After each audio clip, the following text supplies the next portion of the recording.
Hola a todos, mi nombre es Tierra Retamal y vamos a analizar los siguientes gráficos. En el primero podemos deducir que el PIB entre el periodo del 2011 al 2017 experimentó un crecimiento constante con un promedio anual de un 2,8%. Luego en el 2018 este crecimiento desaceleró a un 1,2% y en el 2019 se registró una contracción del 2,1%. La pandemia de COVID-19 tuvo un impacto significativo con una contracción del PIB del 10,9% en el año 2020 y en 2021 la economía mostró signos de recuperación con un crecimiento de un 1,3%. Luego, en el siguiente gráfico, en los términos del PIB per cápita, el crecimiento de Cuba fue constante entre el 2011 y 2017 con un promedio anual de un 2,5%. Sin embargo, en el 2018 el crecimiento se desaceleró a un 1,1% y en el 2019 experimentó una contracción del menos 1,9%. La pandemia afectó significativamente al PIB per cápita con una disminución de un 10,6% en el 2020, aunque hubo una recuperación en el 2021 con un crecimiento del 1,2%. Hola, soy Caterina Aranda y hablaré sobre las exportaciones de Cuba. Hubo un aumento de un 38%, esto se debe al incremento de los precios internacionales de los productos que Cuba exporta, como el níquel, el tabaco y la miel. En el tema de las importaciones hubo un aumento de un 23%, debido a las necesidades de importar bienes y servicios para satisfacer la demanda interna. Según el Banco Mundial, la tasa de inflación interanual en Cuba en el 2023 es de 39,52%. Esta cifra se ubica en el segundo lugar de los países de América Latina y el Caribe. El gráfico muestra que la tasa de desempleo en Cuba ha ido disminuyendo gradualmente en los últimos años. En el 2014 podemos ver que el desempleo era de 3,5% y ya en el 2022 la tasa de desempleo se situó en el 1,5%.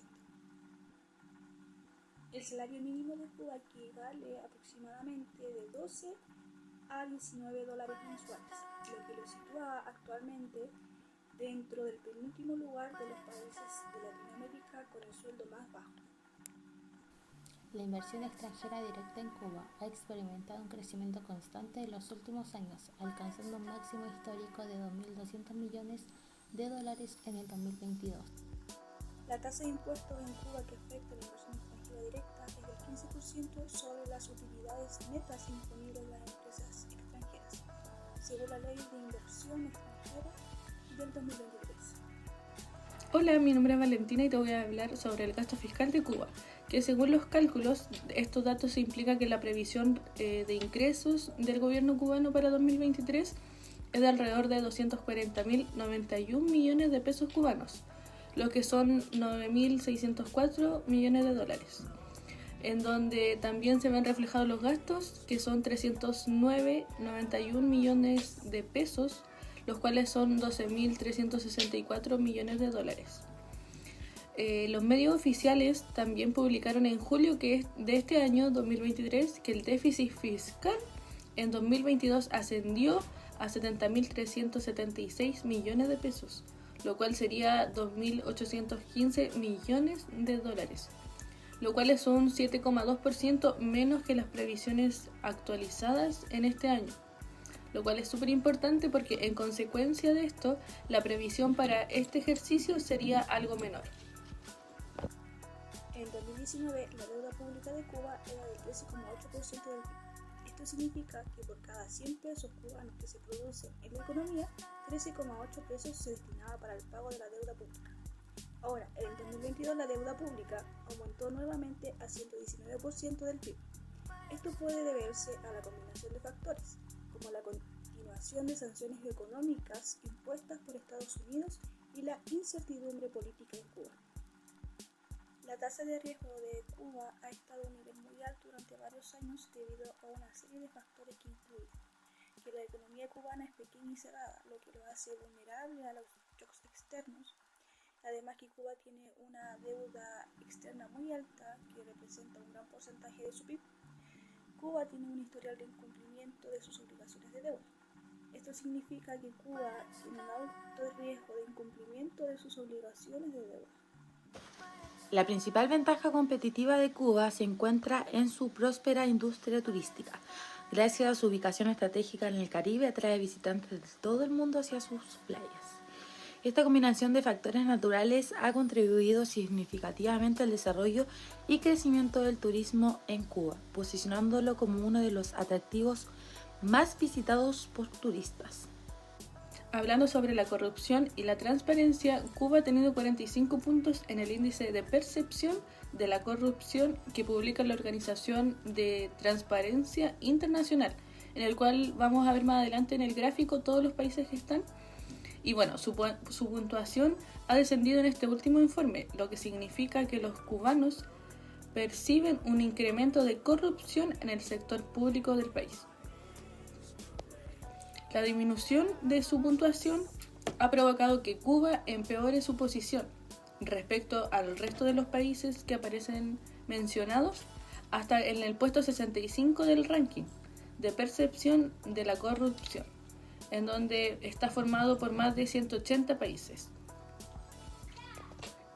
En los últimos 5 años, la percepción de los ciudadanos de la corrupción en el sector público en Cuba ha empeorado, lo cual ha venido acompañado de un descenso de su posición en el ranking internacional de la corrupción.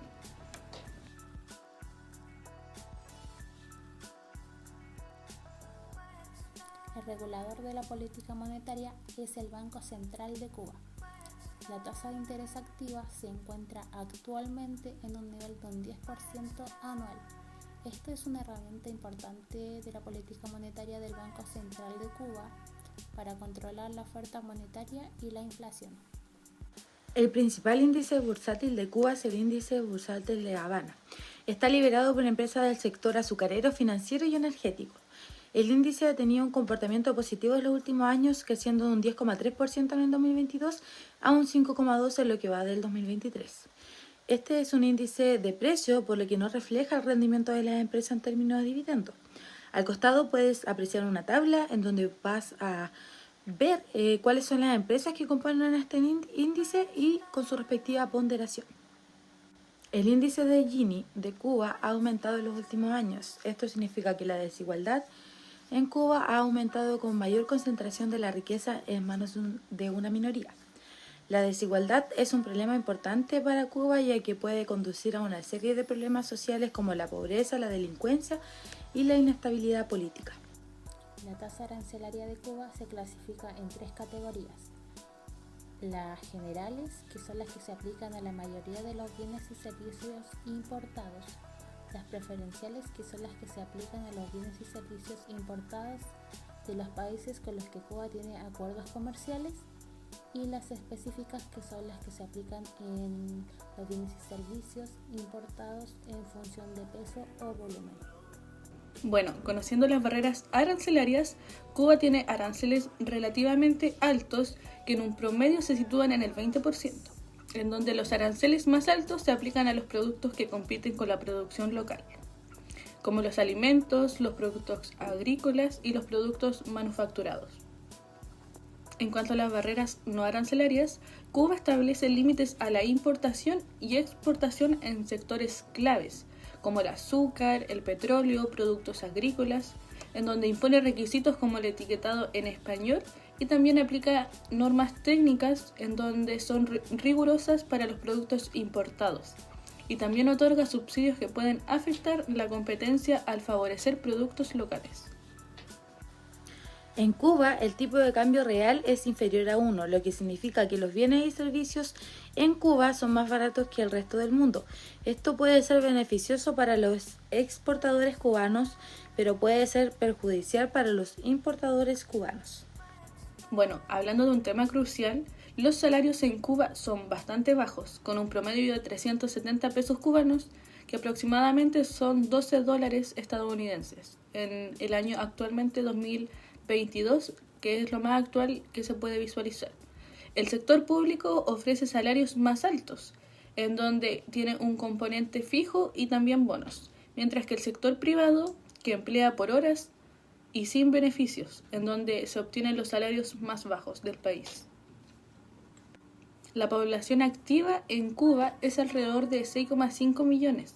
De estos, solamente 3,5 trabajan en el sector público, con una mayoría de trabajadores calificados, y 3 millones en el sector privado, que emplea principalmente a trabajadores no calificados.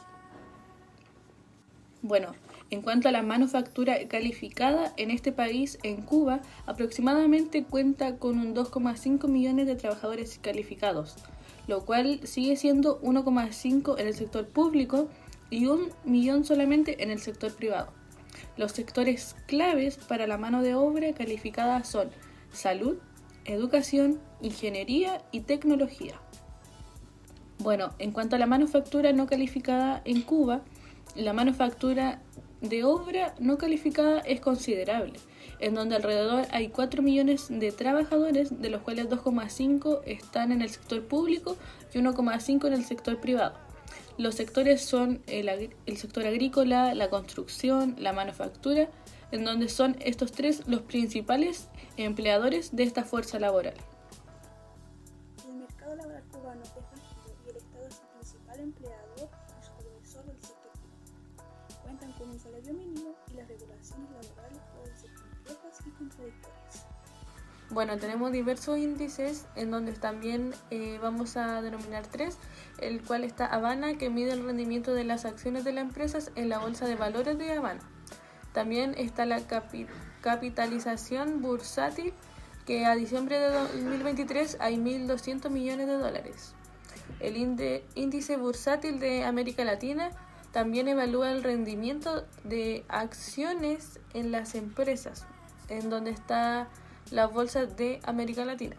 También está la capitalización bursátil, que igual a diciembre de 2023 hay 1,8 billones de dólares. Y está el índice bursátil de mercados emergentes, el cual analiza el rendimiento de acciones de mercados en la bolsa de mercados emergentes. Y está la capitalización bursátil de diciembre de 2023, que es un 14,6 billones de dólares. La rentabilidad de la inversión en Cuba varía según diversos factores, como el factor del tipo de inversión, perfil de riesgo del inversor y condiciones económicas.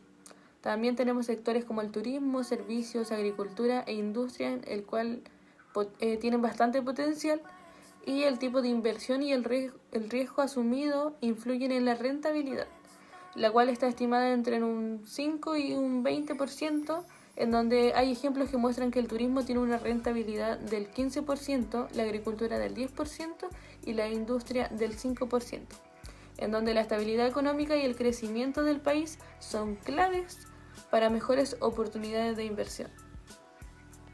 Cuba, gobernada por el Partido Comunista desde 1959 por una larga estabilidad política bajo un sistema de partido único, donde lo controla todos los aspectos del gobierno. La estabilidad se basa en un fuerte aparato de seguridad, una economía centralizada y un culto a la personalidad alrededor de Fidel y Raúl Castro, en donde enfrentan desafíos como una economía en declive, migración de jóvenes de busca de oportunidades y la presión del embargo económico de Estados Unidos desde 1962. Aunque la estabilidad es una fortaleza, los desafíos plantean amenazas a largo plazo, ya que Cuba clasifica como una dictadura socialista, creciendo de libertad de expresión y asociación, y ha recibido críticas internacionales por presuntas violaciones a los derechos humanos. Invertir en Cuba puede ser una opción atractiva para inversores. Sin embargo, también se recomienda realizar una investigación exhaustiva, una evaluación de oportunidades como de riesgos y contar con un asesoramiento legal y financiero antes de tomar estas decisiones de inversión. ¿Qué es lo que hace atractivo a Cuba? El país ha firmado acuerdos con Fondo Monetario Internacional y el Banco Mundial y ha comenzado a abrirse a la inversión extranjera. El idioma oficial de Cuba es el español. Cuba tiene una cultura y tradiciones únicas. El país es conocido por su música, su baile y su arte.